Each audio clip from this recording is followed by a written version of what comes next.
the point of that? Like, I can't see it otherwise? Or will it pop up when something is said, like a thing? Because if that's the case, then that's cool. So put it right there.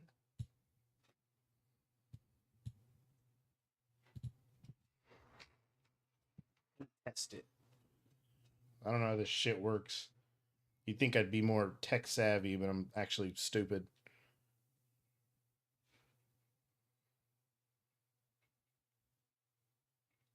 All right, will it pop up on my screen?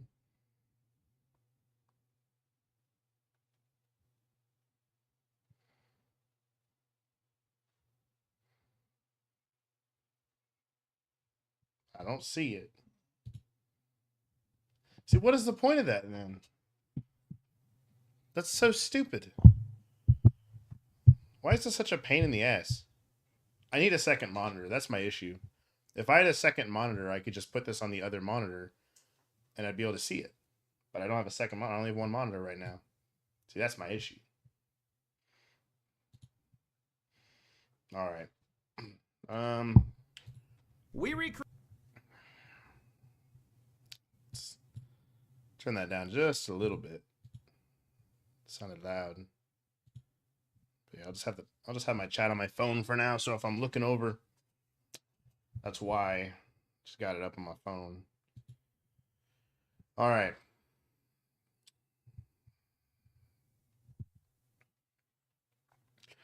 So I suppose.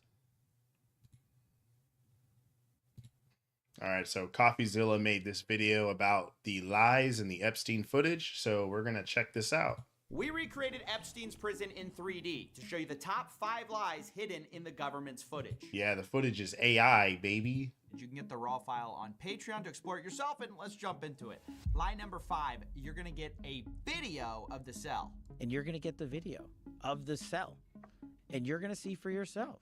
Kash Patel, the FBI director, Yeah, it's very... That you didn't get a video of the cell, you got a video of outside of the cell. So there's a lie right there. told us that this footage was of Jeffrey Epstein's cell. Yeah, there's the door. See, you see the entire cell. But it's not. Let's fly over to where Epstein's cell actually is. I've marked it with a green door. Oh. Down the hall, we actually see a camera marked in red that wasn't recording the night of Epstein's death, which brings us to our next lie. There was only one camera. There's a video of him. No, not the actual act, but the entire MCC Bay. It was only one. I guess I forgot about that. So that wasn't even a cell right there. Deputy Director Dan Bongino of the FBI told us there was only one camera in the special housing unit. But that's not true. There were at least 2 cameras recording and 9 other cameras that were working but not recording due to a malfunction only days earlier. Now, the official report says that... How convenient. Your camera started you stopped working and then he was killed. Recording should have been made for about... he committed suicide. Half of the cameras, but in Epstein's block, only 2 out of 11 cameras were recording. Really bad luck, I guess. Now, I should say all the cameras were working before that, at a time when Epstein accused his cellmate of trying to kill him, and this was contradicted by his cellmate who said Epstein tried to commit. Epstein later got put on watch for this event, and we should have been able to get that footage, except the prison failed to save the correct file. Prosecutors claimed... That's such a convenient situation, isn't it? Every time it's like, oh, well, let's do this. Oh, we didn't. Oh, dude, we didn't save the right one. I'm so sorry, man. I'm so sorry. We fucked up. That's my bad. The footage contained on the preserved video was for the correct date and time, but captured a different tier than the one where Jeffrey Epstein was located. It was only one camera. So our deputy director lied when he... Yeah, so he lied, saying there was only one camera, but there's more than that. It's just that the other cameras conveniently stopped working. Okay. He said there was only one camera. There were actually 11. At least 2 were recording. Only 1 got released. And according to our own government's report, 5 or 6 should have been recording, but weren't. When the cameras were working properly, they didn't save the right files. Incredibly unlucky. But oh, man. Nothing unlucky about it, because we were told so convenient that the footage we were going to get showed there was no one there but Epstein. You're going to see there's no one there but him. Right. There's just nobody there. So I say to people all the time, if you have a tip, let us know. but there's no DNA, there's no audio, there's no fingerprints, there's no suspects, there's no accomplices, there's no tips, there is nothing. The footage just directly debunks this. There are several people Yeah. who appear in the I was gonna say, I mean, I've seen a bit of the footage. I didn't watch the whole thing, but yeah, there's literally people in the footage. footage the FBI released, and actually one even appears after lockdown walking up the stairs. The government's report at first called this laundry, but independent experts agreed, according to one analysis by CBS. At 10:38 p.m., the report says someone, probably Noel, carries a bundle of bedding or clothing up the stairs. It's a rare instance the video does catch movement on the stairs, but barely. Let's see that zoomed in and in slow motion again. Oh yeah, Several of the video forensic bit of experts movement spoke right with there, were at the skeptical very about edge. the report's conclusion and thought that the video could be showing an inmate walking up the stairs. It's so crazy how our government is just like so blatantly like, yeah, we could just lie to you, and whether you believe us or not, well, what the fuck are you gonna do? What are you gonna do about it, pussy? Huh? It's so Authorities say fucked this up. was the last time anyone approached so the cell block obvious. until his body Such was obvious discovered the next bullshit. morning. Again, while the video does not contradict that, experts who viewed the video say the limited field of view makes it impossible to definitively conclude that no one used those stairs in that time period. Yeah, we don't know who that is. The government's not clear. And there are also several people who are housed in the same cell block as Jeffrey Epstein, which, as we've shown, isn't visible to the camera footage we were given. So that raises questions, and so do the two prison guards who were on staff that night and had a view of Epstein's cell. Both were charged with falsifying records on the night Epstein died, specifically with them lying about completing mandatory rounds to check on Jeffrey Epstein the night of his death, despite a posted warning that read mandatory rounds must be conducted every 30 minutes on Epstein as per God. But they did not do that. Instead, Yeah, oh no, they did it. They did it all right. they appeared to fall asleep, according to the OIG report, and occasionally browse the internet, where All so convenient, dude. It's so fucking crazy. It's all just convenient bullshit. one guard, quote, read a news article about Jeffrey Epstein. So it's just a total lie to say there was no one there but Epstein and no possible suspects. You have several inmates shown on the camera the night of his death. You have one walking up the stairs after lockdown, and you also have guards that just falsified records.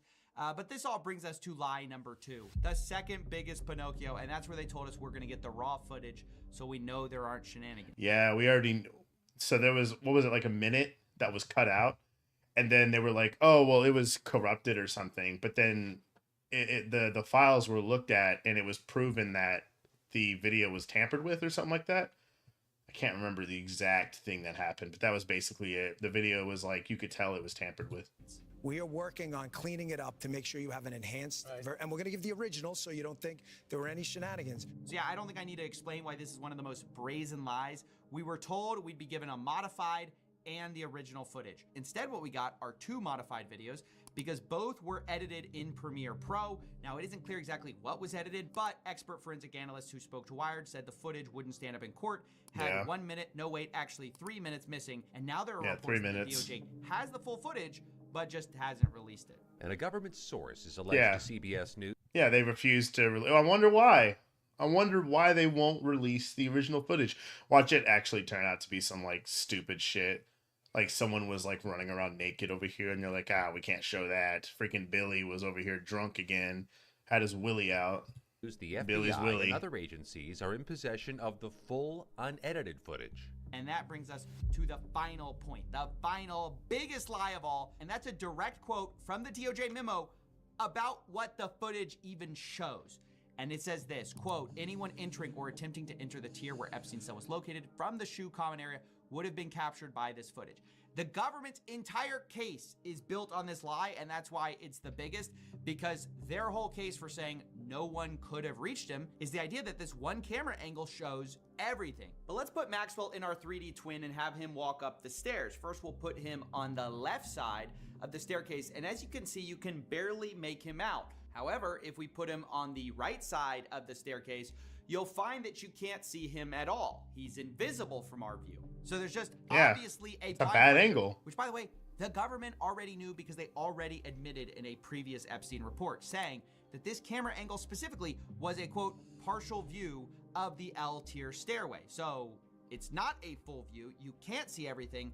And as you can see in this excellent CBS investigation, you could actually access this stairway and Epstein's cell from a doorway invisible to the camera. But with the primary entrance here, the pathway from the entrance to the stairs is completely out of view of the camera. Yeah. Yeah, that's right. Yeah, there's a huge gap. You could walk up those stairs without being seen.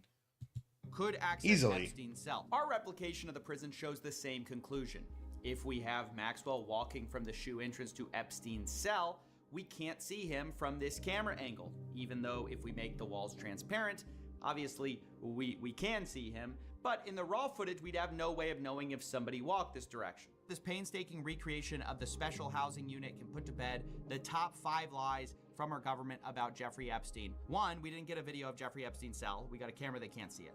2, there wasn't just one camera, there were 11. 3, the footage shows way more than just Epstein. 4, we didn't get raw footage, we got modified footage. And lastly, there are blind spots on this camera. I mean, it's just perfectly clear, and the government has previously admitted it. This, of course, doesn't mean, I have to say, that Epstein definitively himself, but the government is only adding fuel to the fire when they put out statements that are directly contradictory. Yeah, it's obviously a bad look, even if it didn't happen, which this just makes it seem like it did even more. The fact that they have to modify the footage, the fact that they were so adamant on not releasing it for such a long time, the fact that there's blind spots, all this bullshit lying.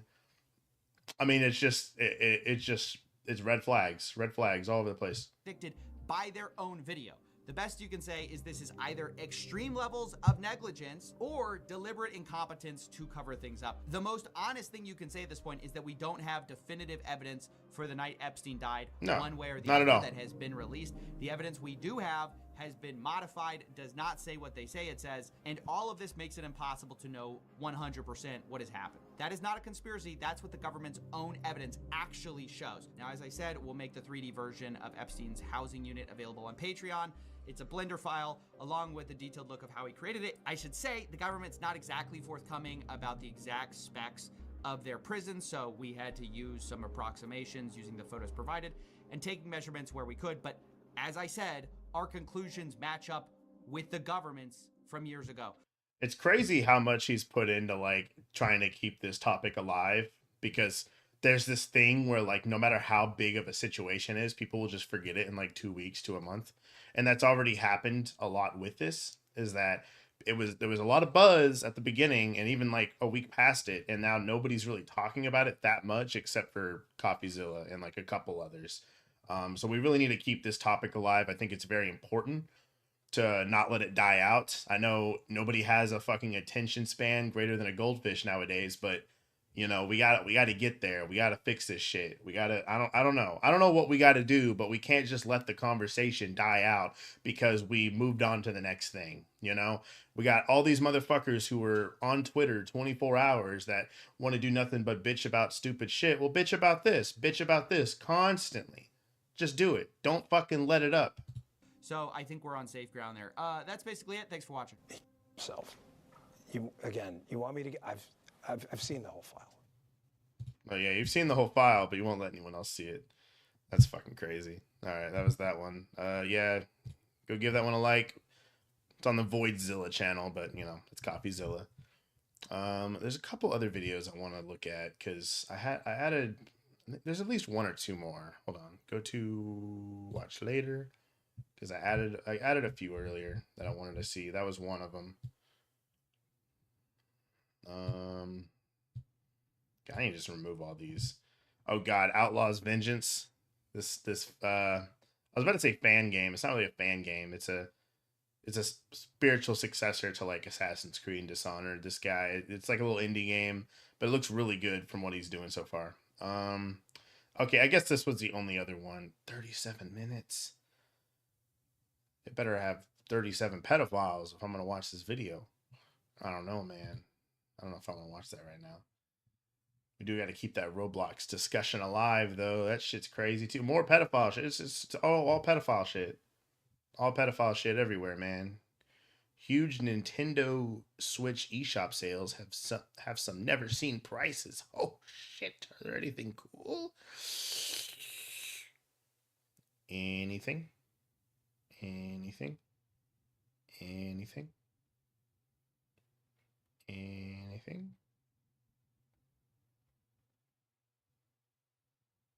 I don't know. All right, what are we gonna watch? I haven't been feeling. I'm sorry, Ken Masters. I hope you feel better. Why the desert still gives me chills. Man, I've been watching a whole bunch of Avatar shit. That, not the show itself, but like an analysis videos and crap like that. I get into it every once in a while. I need to rewatch it. It's been a couple years. I own the whole series. It should be on the shelf. Where are you? Ah, I see it. It's over there. Yeah. Sick AF, bro. Love that show. This could end Roblox. Here, we're gonna watch this one because this is the guy I watched a couple days ago. Schlep. Hold on. I forgot to do this. I need to be recording. I'll do this. All right. This could end Roblox. The Schlep versus Roblox situation has somehow gotten even Is that supposed to be fucking Gojo? What is this? What is this little avatar? more insane, and in the short time since my last video, basically just 12 hours, so much has happened that I don't even know where to start. First off, YouTube is silencing creators by completely banning the videos covering the Roblox situation. Wait, are you fucking serious? Dude, I'm gonna have to check my videos. Hold on. Because I made like 2 or 3. I might be too small for them to even notice though. Hold on. Ooh, there's my stream. No, that one's still up. 7 views. 121 views. Tectone's gay. That's 57 views. And that one has 10 views. Yeah, no, I'm good. I'm too small to see. Such as what happened to Ruben Sim earlier in the day, Roblox has started banning certain games after they released their official response, which proves they knew something about these problems long before but chose to do nothing about it. And to top it all off, Roblox's very own chief safety officer, Matt Kaufman, has been caught joining condo games on the platform, and there's a lot of evidence that shows he took zero action for almost a year. Before we get into all of that, Wow. What a shocker that the guy who's defending pedophiles is also a piece of shit himself. Wow. please make sure to like the video, subscribe, and comment free Schlep to help spread awareness and Yeah, hold on. I'll go ahead and we'll sub right now. I got you, buddy. Keep the topic alive. push back against Roblox's attempts to bury the Guampo. truth. So let's start with the fact that YouTubers are literally being silenced for speaking out about this. Just recently, Ruben Sim posted a video exposing Roblox's inaction towards and within hours, YouTube took it down under their so-called child safety policy. And here's the Fuck. Take a look at your content and our policies. Here's an example of your content didn't follow community guidelines, but make sure you follow all policies because it's your first time. It's just a warning. For what? Gives you a tolerance for predatory behavior on YouTube, content that sexualizes minors in any ways. Not allowed. Are you fucking serious? Somebody who's like, oh my god, dude. insane part. I'm not This getting happened into right it. after This is Google ridiculous. proudly announced a collaboration with Roblox to celebrate the platform hitting 1 trillion views on YouTube. Instead of silencing the like Roblox channels like Potamer, for example, which I'm hoping I don't have to explain his actions, the system is silencing the people exposing these people and the injustice that follows. And this isn't even new. Roblox has a history of brushing cases completely under the rug, because one part of Roblox's history that they never want to talk about, and something Ruben Sim actually highlighted in his video that was wiped, is the case of Arnold Castillo, better known as Dr. Ofatnik. Castillo wasn't just some Dr. Rofatnik? random person. He was a Roblox developer whose Sonic game racked up nearly 90 million visits and earned him thousands of dollars. Meanwhile, he was underage girls across Roblox and Discord. According to federal records, That's so fucking crazy. That's so sad. That is so sad. That is so fucking sad that we have such evil people in the world that they would not. There's not only people that would do that to children, but we have a multi-billion-dollar company that is defending that. That is basically saying we don't care that that's happening. We just want your money. That's all the greed, in my opinion, has always been like. A lot of people say, what is it? Is the worst sin? Is it wrath or something like that? Out of the 7 sins, 7 deadly sins, wrath, or maybe it's, I don't know. But I've always thought greed was the worst. It's because of shit like this. Is because for some reason it just causes such horrible, disgusting shit like this to happen. I hate it. records, he manipulated a 15-year-old girl, convinced her that they were in a relationship, and even paid an Uber driver $1,000 to transport her across state lines to his What home the in New fuck? Jersey, where he did disgusting things. In 2023, he was sentenced to 15 years in See, if prison. I was an Uber driver and I'm getting offered $1,000 to transmit to fucking, I can't talk, to take a young girl to a certain place, no, you report that shit, But dude. here's the problem. People have been reporting him for years. Screenshots of him sending messages to minors were already circulating, yet Roblox left his game up, kept paying him through DevX, and only acted my once God. the FBI got involved. That alone destroys their entire safety-first narrative. Roblox had his identity. No, they don't fucking care about safety. They've never gave a shit about safety.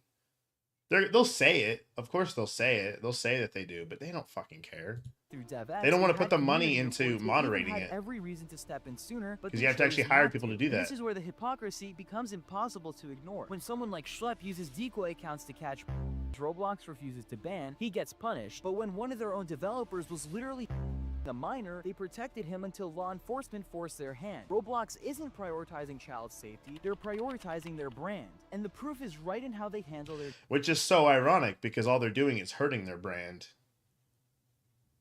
Like, it's just a fact of life that predators exist, right? There's teachers that are predators. There's, nursery caretakers, there's predators everywhere, They go after kids. That happens. You have to try to minimize that, obviously. It's just a fact of life. It's fucked up, but it's a fact of life, and you have to look out for it and moderate it. But just brushing it under the rug is just going to start a bigger fire. games. Roblox suddenly started banning a wave of notorious games like Dollhouse Roleplay and Club Iris, games that have been hotspots for degenerate behavior for years, but they only banned them after they were publicly called out. If safety was really the priority, these games would have been gone long ago. Instead, Roblox ignored the problem until their reputation was on the line. But the most insane part is here. Freedraw, a game I've already covered before. For anyone who doesn't know, Freedraw is supposed to be a harmless art game, but instead, Alright, I'll let you. There you go. its owner, Nicole, was exposed for drastically reducing punishments for predators. Under her own rule, even people who draw in front of kids were given 1-month bans, with Nicole herself saying can change and 1 month defending her right to bans. The fact that they even acknowledged that it deserved a ban, but it wasn't perma, is fucking crazy. That is so fucking crazy. It's one thing to not see it, but you've just proven that you knew it happened. You knew it happened because you banned them. But you only did it for a month? Are you fucking serious? Not only should they have been perma-banned, that behavior should be forwarded to the police so that they could be fucking prosecuted. What the hell? come back. She even protected her own girlfriend, Jasper, who has a disturbing history of following accounts that openly post and commissioning art involving children. When this came out 2 months ago, Roblox didn't take any action. Freedraw stayed up despite the overwhelming evidence that its owner, Nicole, was openly defending and protecting people tied to content. The game only got banned very recently, and even then it wasn't permanent. Roblox took it down for less than a day before quietly bringing it back online just 17 hours later. Oh my god. What the fuck? A game run by someone who said can change and reduced bans for people clear. Racists can change, pedos can change, the worst people you could possibly think of can change. Okay, let's take this in for a second. Okay, racists, sure. You know, I could accept that somebody might have been taught something as a child. They were taught to be hateful, and then they grew up and they met some of those people that they were taught to hate, and they went, wait a minute, they're not bad. I need to stop, thinking this way. Yeah, sure. There's a difference between that and somebody who not only is attracted to children, but have actively preyed on children. Whether you argue that they could change from that or not, to me, they're too far gone anyway, and they need to be put away for life. Even if they could go to rehab and be rehabilitated and not do it anymore. Even if you were to argue they could do that, I wouldn't care. They're too disgusting of a human being that they ruined a child's childhood. Took away their innocence. That is so disgusting. That is so fucking horrible. Yeah, hey guys, did you know that even though Hitler took out all those Jewish people, I mean, he could change, you know, he just didn't have time to. Really drawing Fucking content dumb in front of children ass. was allowed to operate for months without punishment. And when Roblox finally did step in, it was only after the massive public pressure and scrutiny over their child safety failures. Yeah. This just proves Of what I've course. been saying all along. Roblox doesn't care about their safety unless their brand is on the line. They ignored free draw for months, and they'll ignore condo games and until they're finally forced to act. And that brings us to the person who's supposed So to be ironic, leading dude. Roblox's child safety efforts, Matt Kaufman. For those who don't Yeah, fuck this guy.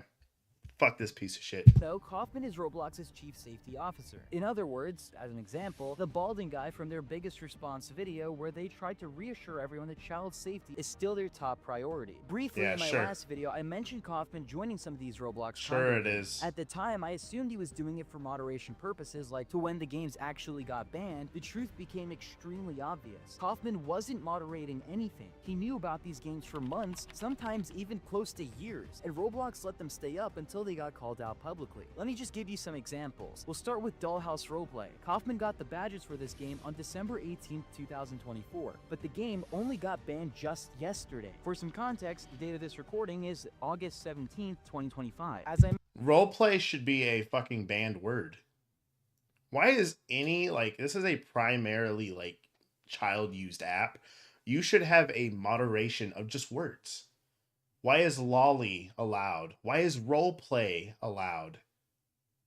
Cuss words should probably be banned, right? Like, yeah, people are going to say cuss words, but, like, I don't know. There should be some level of moderation with this shit. It just doesn't make any sense. It makes no sense. Well, it makes, let me take that back. It makes sense if you consider, you know, they just want money. mentioned earlier in the video, that's months of Roblox. But this is gonna cost him a lot of money. Knowing exactly what was happening in the game notorious for behavior, and he didn't do a thing until the PR backlash forced him to. What a shock. There's another game, ironically made by Official Teddy, a condo game titled Untitled Unmastered. Kaufman earned a badge here on October 18, 2024. Roblox didn't ban Teddy's account or his games until just a month or two ago. That's nearly a year of looking the other way despite knowing who Teddy was and what kind of content was being pushed. Another game is Catalina Says Hi. Kaufman Yeah. So, I mean, we basically have confirmation that they know what's happening. They know, I mean, we already kind of knew that, but now we really know that there's at least one guy who's actually supposed to be the guy who's moderating, you know, he's the safety dude, and he's engaging in it to some degree, at least enough to where he should know what's happening. Point on July 1st, 2023, meaning he got that badge on that exact date. Yet the game wasn't banned until April 24th, 2024. Again, almost a year later. Roblox clearly knew what was happening, but refused to act until it was convenient for them. Then another game called Welcome to Romy. Kaufman joined this game on April 30th, 2023, but the game was only banned literally 5 days ago. That's not proactive safety, that's damage control, plain and simple. Yeah. So what does this tell us? It proves that Roblox's leadership It tells us that Roblox is a soulless, disgusting corporation that doesn't care how many children get hurt as long as it fills their wallets up with cash. Specifically, the guy who's supposed to be in charge of safety wasn't shutting down these games when he was first aware of them. He Nasty. was letting them thrive until Nasty the backlash bitch. became impossible to ignore. In their eyes, it's not about protecting kids, it's about protecting Roblox's reputation. And honestly, the first step Roblox should be taking here is simple. Matt Kaufman needs to resign. If the chief safety officer, the guy at the very top of the chain, can spend over a year collecting badges in condo games without shutting them down, then clearly he doesn't know how to moderate anything. You can't call yourself the leader of child safety while letting thrive under your watch. But beyond Kaufman, Roblox as a whole has no excuse for how broken their moderation is. They keep acting like this is some impossible. It kind of sucks because part of me, I have no attachment to Roblox. So part of me is like, just ban it. Just ban the game. You know, just get rid of it. Fuck this game. But at the same time, I really don't like seeing works of art just, you know, disappear. You know, I don't like seeing media just be lost in general. I really don't like that. So I don't want that to be the option. But if it means protecting kids because this corporation doesn't want to, whatever. But obviously the course of action that's going to happen is, what is it? Louisiana is fucking suing them. And there's all this other legal shit happening. Chris Hansen's getting involved. Like, this has blown up quite a bit. Probably a lot bigger than they were hoping it would. But it's blowing up. And that's what they fucking deserve. all this negative shit to them. Platform when in reality there are basic obvious solutions that they refuse to implement. In fact, just recently they bragged about listening to the community when people point out unsafe content. That's fine, but that's reactive. If you actually cared about protecting kids, you'd focus on being preventative. Here's what Roblox could do tomorrow if they wanted. Add an automated filter that scans every single game title before it's published. Even better, scan what's inside the game. The models, assets, chat scripts before it even hits the front page. Right now, a condo game could be published in seconds, and we're actually seeing that right now if you search up XYZ on Roblox. Yeah, I mean, I can understand, like, some things get through, right? Some things get through, you know? There's people who will put things out there, it doesn't quite get scanned, but when people report shit, you need to look at it. You need to actually take it seriously and go, okay, is this a legitimate report or is this just bullshit? Because some people do false report shit. They false flag stuff. That happens. But that doesn't mean you just ignore all of them. You'll see hundreds of games with the same exact profile game. Basically, the whole thing is just a copy and paste. That should never happen. You should need to pass an automated check before a single player can join. If Roblox really wanted to put their money where their mouth is, they'd hire a dedicated moderation team whose entire job is engaging directly with the community. I'm not just talking about faceless moderation tickets. I mean 20 to 100 people working full-time whose work is to actively review reports, investigate games, and most importantly... Might need more than that, because what is it, 100 million players a day? But the thing is, the more players, the more money you're getting in anyway. So get a nice sized team that can actually look at this shit. You know, maybe you got a team in one area of the world, another team in another area of the world. You know, it's like, you know, players who get reported that live in, I don't know, the United States. You know, the people in the United States look at it, right? I don't know. I've never done this shit before, but I feel like there's an easy answer. A relatively easy answer, especially for a game that makes as much money as Roblox. Importantly, give the community regular updates about what actions are being taken. Transparency builds trust, and right now, Roblox has absolutely none. So let me just quickly do the math. If you pay about 20 full-time moderators $60,000 a year, and that's only what, about $6 million over 5 years? Sounds like a lot to normal people, but Roblox just lost $12 billion in stock value over this whole mess in just less than a week. It's what they fucking deserve. Yeah, I saw this shit. Fuck them. Make them lose more. Compare that to spending $6 million every month to actually fix your platform. It's pocket change for them. The bottom line is, Roblox could resolve this if they... And you guys probably don't realize just how much more a billion is than a million. Like, it's so much more. It's insane. Cared. The technology... A million is a fraction of a billion. It is a minuscule amount. Definitely exists because I'm friends with one of the developers who've actually coded a system on Roblox that detects condo avatars. Can't be any more difficult to do something like that for a Roblox game, checking scripts for example, or just models in the game in general. But here's the dumb part. Money is not an excuse for Roblox because according to Roblox's own second quarter 2025 financial report, they pulled in over $1 billion in revenue in just 3 months. That is an official document that you could actually check on Roblox's website right now. If you scale that out across a full year, they're on track to bring in more than $4 billion annually. Roblox isn't failing because they don't have multi-billion-dollar company. They're failing because they don't care. Their priority is their brand image. Is there any game out there as profitable as this right now? Maybe Fortnite. I don't know how much Fortnite makes, but they probably make a lot. I know Minecraft is profitable, but the thing is, Minecraft, I don't think has any like in-game store. So their sales, even though I think Minecraft is the most sold game of all time, it's still like you just buy the game and that's it. And I don't it's not even a $60 game either. And keeping investors happy, not protecting the kids who make up majority of the platform. Before ending this video off, I just want to point out that Taz, Roblox give me more Robux, please. please. To their so-called safety response.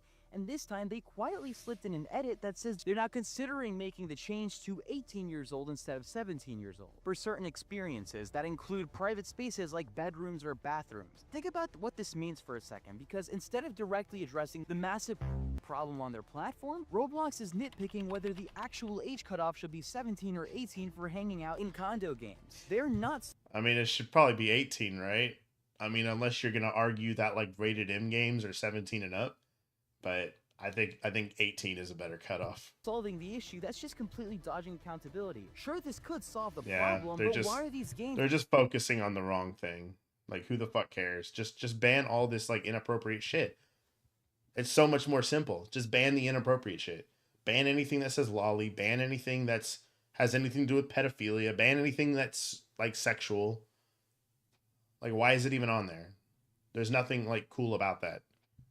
And a platform made for children. The fact that this was their priority instead of just banning these games completely shows you exactly how disconnected they are from the real problem that players face every single day. Yeah, they're out of touch. Roblox does not need more edits to their PR statements. They don't need to tiptoe around optics. What they need is accountability, action, and leadership that actually takes the safety of their community seriously. And that's why I'm going to keep covering this, because if we don't call it out, nobody will. So if you made it this far in the video, make sure you like the video, subscribe, and share it with others. The more people who see this, the harder it becomes for Roblox to bury the truth. Well, there it is. Guampo. Go ahead and go and support him. He's been doing real good.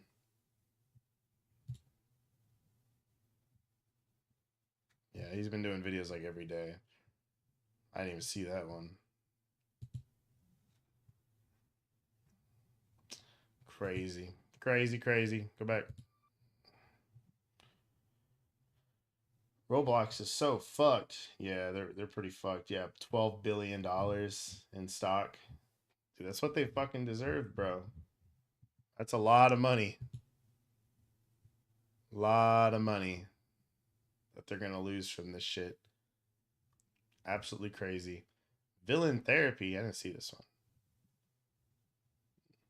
Fucking one of the greatest fictional characters ever. Stop this relationship. Yeah, that's weird. Trying to have Batman date Barbara when he's like significantly older than her. How many years has he got on her? I mean, she's like Dick's age. So, I mean, it's like you're old enough to be her dad, or at least close to that. I mean, I guess not quite. How old is Dick? He's like 10 whenever he gets him, and Batman's like in his 20s, so 15 years older, maybe. I don't know. I don't know, man. I don't remember. She is actually retarded. Oh no, you can't say that word, Asmon. You can't say that word. Retarded is a bad word, and Beat 'em Up stopped working with Nintendo, except it was 5 years ago. Why everyone hates Tekken 8 Season 2. Man, I finally played Tekken 8 again, like a week ago, and I'm gonna be honest, I wasn't feeling it. I was not feeling it.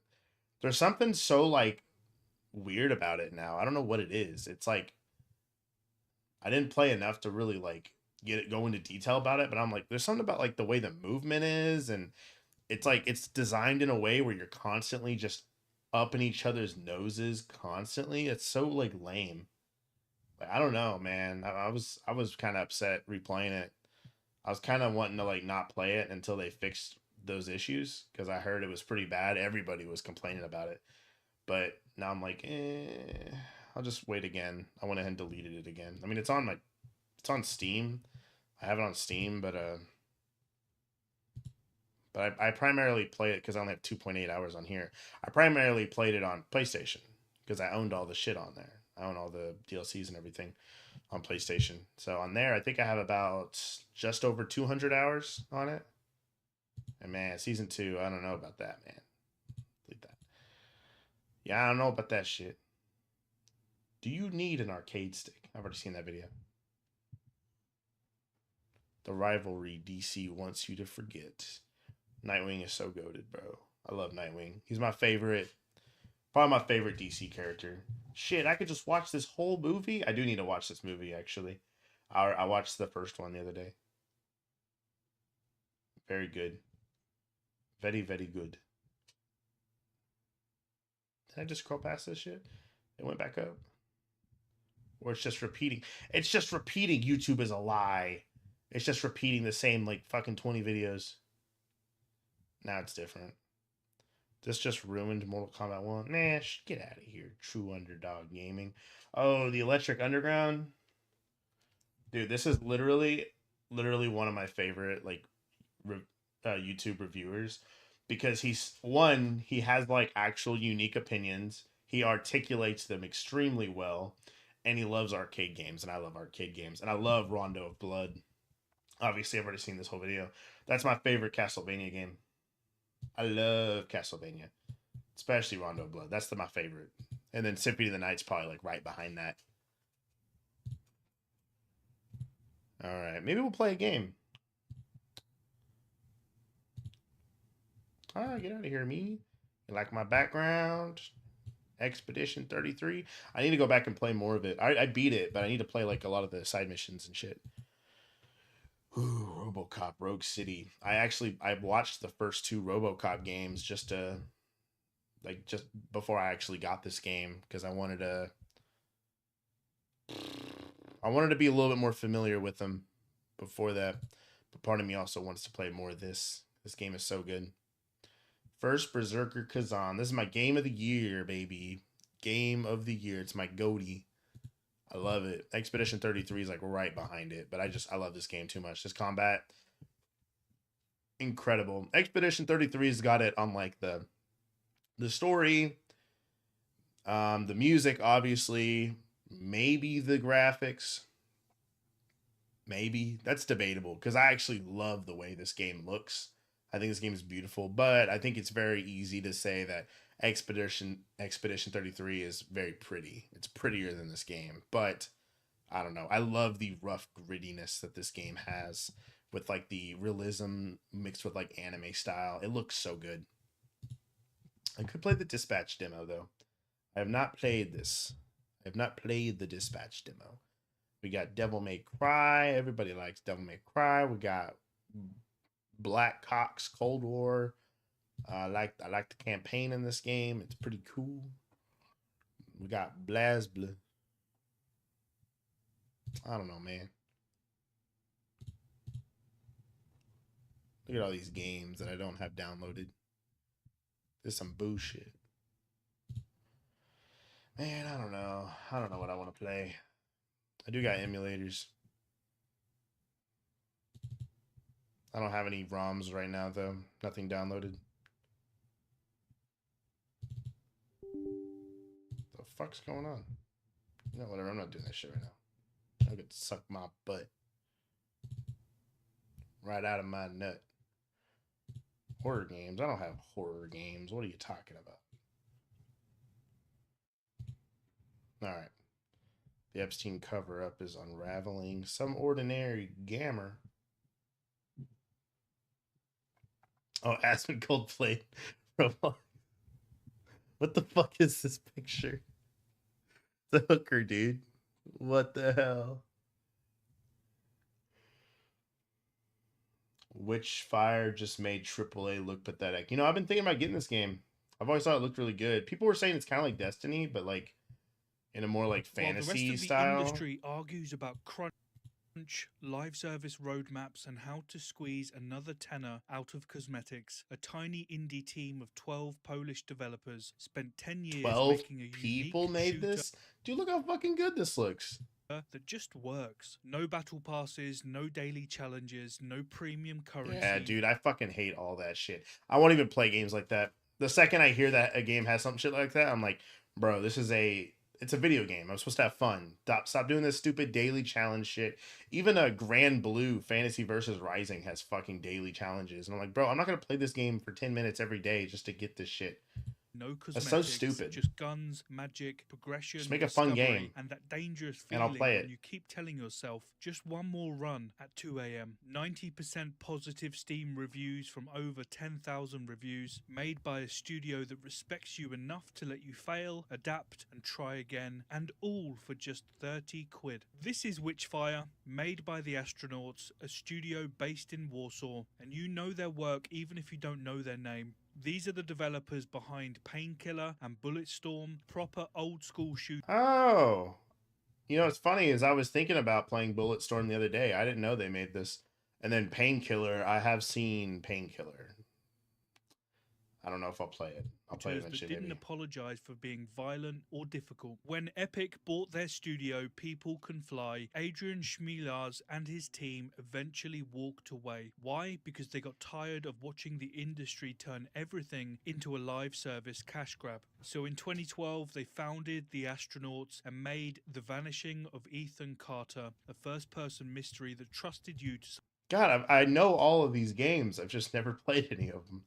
It really goes to show how much I scroll on like shops, on online shops, because I scroll past these games a lot, and a lot of the names they stick with me because I'm like, maybe, you know, and a lot of them I add to my wish list, and then I just kind of push them back, you know. It's like, oh, maybe if I'm in the mood for this kind of game, eventually I'll play it. Because sometimes I get in certain moods where I'm like, I want to play this very specific kind of game and nothing else. Solve puzzles through discovery, exploration, and using your brain. And since then, he and 11 other developers spent a decade making a game they actually wanted to play. A shooter unlike anything they've ever done It looks before. Their good. philosophy comes down to what they call competence and autonomy. Trust the player to be good at games and give them the freedom to play the game how they want. No hand-holding, no artificial barriers, no systems designed to waste your time. Just a game that assumes you're capable of adapting, evolving. So that's how most games should be, right? I'm not saying every game should have this philosophy, but there are certain genres that should try to hold on to them. Most action games should have some level of pushing you. And yeah, should they have some kind of like easier mode for like casual players? Sure. That's kind of always what I've thought. You have your default mode that's very challenging and pushes you, and then for the casual players, you have the casual mode where it just like makes it easier, right? You don't need like 15 difficulties. I don't think you need that. You need your base mode, and then you could just add an easy mode. And then if you want to update it later to add some fucking crazy hardcore mode that's unfair and bullshit, go ahead. And figuring things out. Now look, I love a good story-driven game. RPGs are my bread and butter, but sometimes you just want to pick up a controller, shoot things, get stronger, and do it again without some NPC That is very fun. explaining the 200-year lore of every door handle. Witchfire gets this. No lengthy cutscenes, no companions chattering in your ear, no quest logs full of fetch quests disguised as meaningful choice. Just pure addictive gameplay. And it's a genre He's just fusion that fucking sounds destroying mental him. on paper. It's a first-person shooter meets roguelite, meets single-player extraction shooter, meets Souls-like boss combat. Here's the thing about roguelikes and roguelites. I don't like them very much. I don't like roguelikes. And it's not necessarily that the games are bad. I just don't really like the genre. I can't get into them. I'll play them for a while. I'll have a little bit of fun, and then I'll die a couple times, and I'll go, I don't know if I really like this, you know? It would have to be really fucking good in some ways, but I don't know, man. I really don't like roguelikes that much. Even like Hades, like as good as Hades is as a game, it's kind of funny because Hades is a game that I think is like objectively good. Everything about it is good. The level design is good. Great. The fucking voice acting is fantastic. The gameplay is a ton of fun. The game looks amazing. The upgrades are really cool. The runs are awesome, but it's just like, man, I get like tired of it, man. I just get so tired of it. There's so many other games that just hook me so much better than what roguelikes do. They don't hook me that way. It's not that the games themselves are bad, but roguelikes really just don't tickle my fancy like a lot of other games do.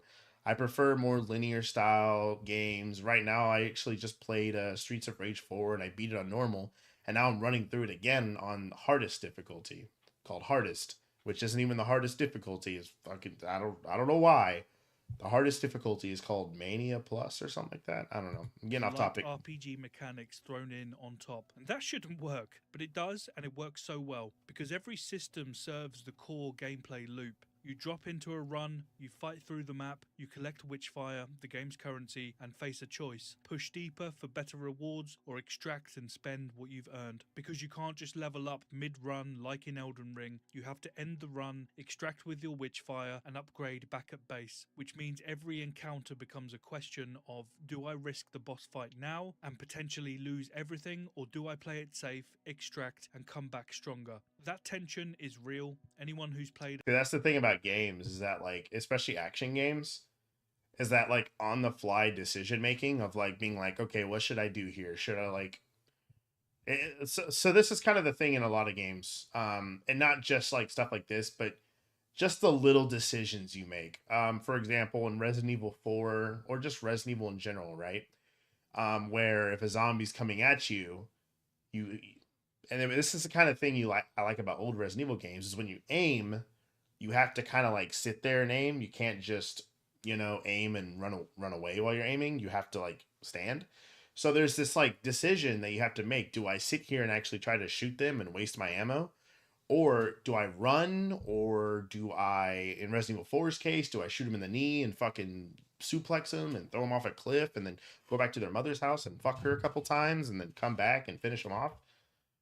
You know, you finish him after you finish her mother. Finish his mother. Like knows that feeling. The moment when you're carrying more currency than you're comfortable losing, it's squeaky bum time. Every system Decisions are always fun. Is built around one principle: depth over grind. And don't get me wrong, there is grind, but it feeds into a much bigger system. For example, take the rosary beads, similar to Bloodborne's anal beads runes for build experimentation. You find these rosary beads scattered around the maps or as loot drops. Each bead changes how you play: more spell damage, faster reload speeds, elemental resistances. But the key bit, you're not locked in. You find a bead that doesn't work with your build, you can swap it out. Or if you want to try something completely different, go exploring and find some new beads. Lots of decision making. Both exploration Very good. and build diversity without punishing experimentation. The workshop is where you research and unlock new weapons and gear, and they've just recently ditched random progression entirely. No more praying to the RNG gods for the weapon that you want. You just research what you need when you need it for the build that you're planning, and there are loads of elemental synergies to discover. That's cool. Loads to experiment. So that's pretty neat. So you're not going to be wasting your time as much. With even better, weapons have their own upgrade objectives. Each tier unlocks new perks and stats. It's progression you can see coming, not a slot machine. But the real stroke of genius is the Gnosis system. Most games punish you for leveling up by automatically scaling enemy difficulty. Witchfire lets you choose when you're ready for a bigger challenge. You increase your Gnosis level and new areas unlock: vaults, hidden sections, tougher enemies, dungeons. You're not just making fights harder, you're accessing content that you couldn't reach before. Earlier maps now suddenly have new secrets to discover. It's player autonomy in action. You decide when you're ready. The game doesn't force you into it. Here's what blows my mind though. Witchfire is still in early access. It costs 30 quid. Oh, that's right. That's why I didn't play it. That was the reason. I was trying to remember. There was some reason why I just did not play this game. Yeah, I don't play early access games. I just refuse to. I don't like the practice of early access. I can understand it with like these indie games, right? Like, you know, you need to get your game out there and make some money. You know, you don't have an infinite funding, but the whole practice of early access, I'm not a fan of generally. But I could forgive it with a game that only has 12 devs. Just 12 people, and yet it runs better than most AAA games do at full launch. No shader compilation stutter, no texture pop-in, no mysterious frame drops when you look at so the it's tree. basically It out. works. And sadly, in 2025, that's considered a huge positive. 90% positive Steam reviews across 10,000 players. That's the result of quality gameplay meeting technical performance. But here's where they really show their commitment. So they've been delivering massive content updates throughout the early access period. Ghost Galleon and the Wailing Tower came out in 2024, Witch Mountain earlier this year, and Webgrave just dropped in last month. It was a complete technical overhaul with new weapons, new maps, and systems. And each update actually This works shit on looks launch sick day. as fuck. No emergency maintenance, no Twitter apologies, just solid quality updates. That shit's so fucking sad. It's like Expedition 33, where it's like it's only 30 people working on it, and they deliver a product that not only has a lot of content in it, but it's incredible. It's so well made. The story, the gameplay, the level design, the enemy design, the boss design, the everything about it. And then at the same time, it also runs well. It actually runs really good, which was the one thing that I was worried about. That work. And meanwhile, AAA studios are charging 70 quid for games that need 6 months of patches to reach basic functionality. Yeah. And here's the Astronauts charging half that for an early access title that's more polished than any of them. Witchfire doesn't apologize for being difficult, and it is difficult, but that's the point. Most modern games treat you like you're made of glass. Witchfire... Yeah, see, here's the funny thing, is that people always complain that games aren't hard anymore, but they'll forgive something like Red Dead Redemption 2. And look, I'm not hating on Red Dead 2. It's a different kind of game. But the thing that annoys me about Red Dead 2 is that people love the game so much that they'll blindly praise things about it that just aren't true. They'll say that the gameplay is incredible. Why? Because you could fucking watch the animations of him skinning a horse. The gameplay in Red Dead 2 is objectively bad. It's an objectively badly made game when it comes to its actual like combat and cover system and gameplay. It's just bad. It's not well designed. Are there things about it that are cool? Sure. Are the gun sounds amazing? Yeah. Are the animations incredible? Yeah, of course. All presentational things are incredible in that game. But the game is extremely easy. It basically aims your gun for you. It fucking rides your horse for you. The game essentially plays itself, like Donkey said in one of his videos. It's basically a playable movie, and yet gamers will lie to themselves and say, "Oh, but the gameplay is amazing." No, it's not. Having good sound design and animations don't make gameplay amazing, okay? It makes good sound designs and animation. That's all it is.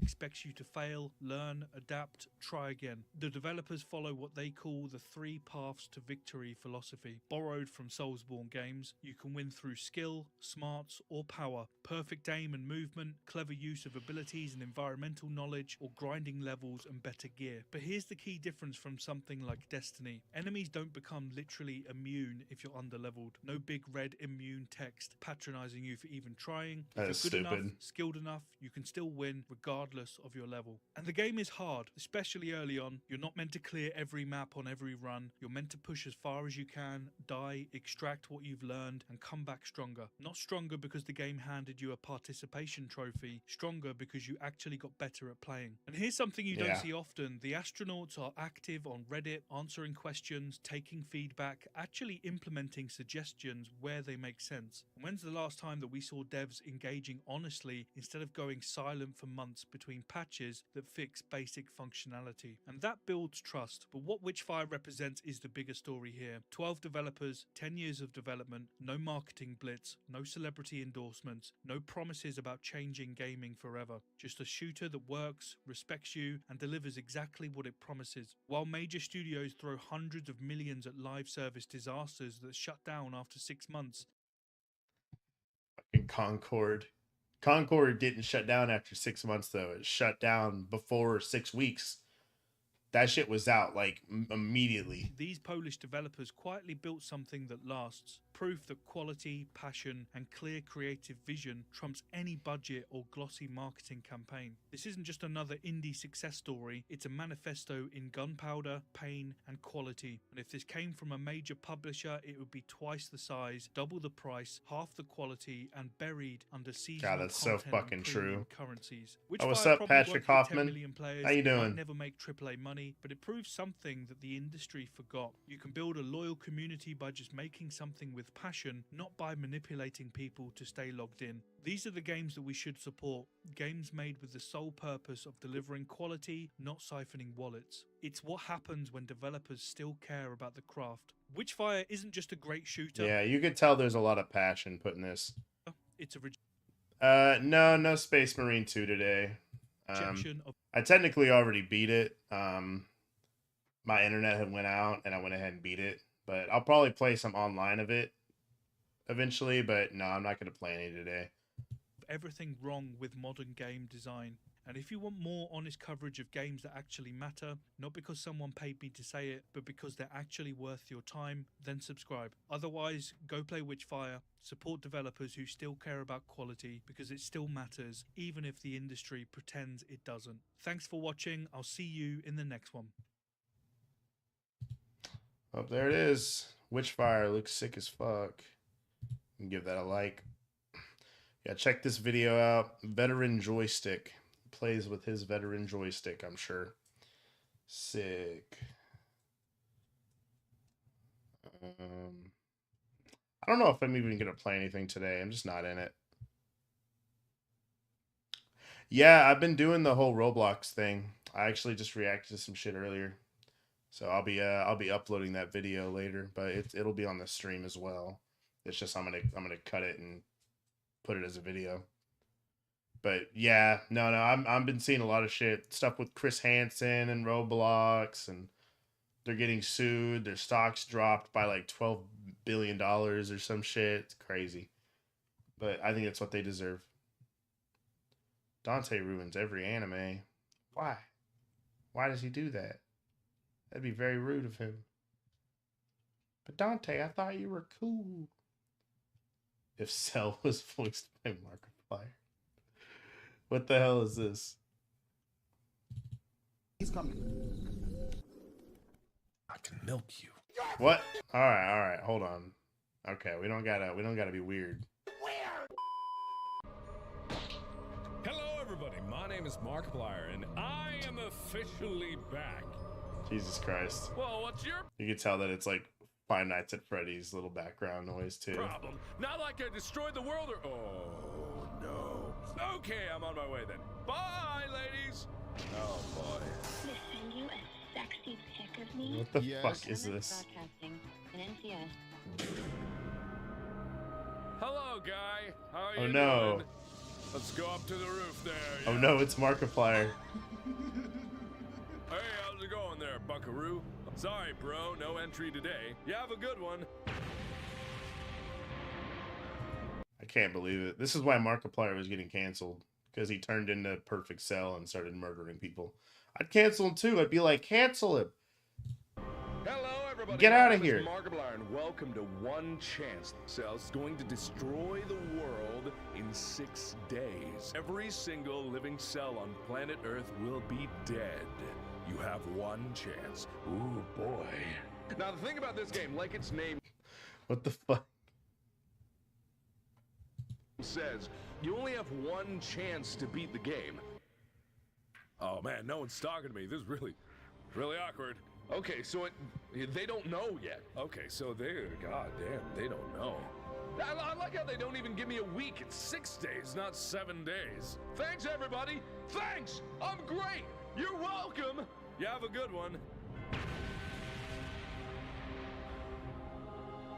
I'm gonna go to the lab, because apparently everything is gonna You're good, Patrick. You do your thing. be horrible soon. Hey, Markiplier's an asshole. What the fuck?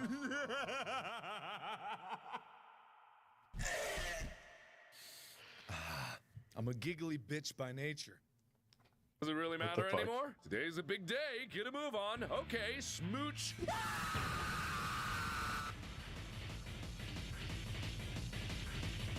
Goodbye, honey. I'm off to destroy everything. Oh, Prince. Has this ever worked? Oh. That shit's goofy. Alright, now I'm done with that.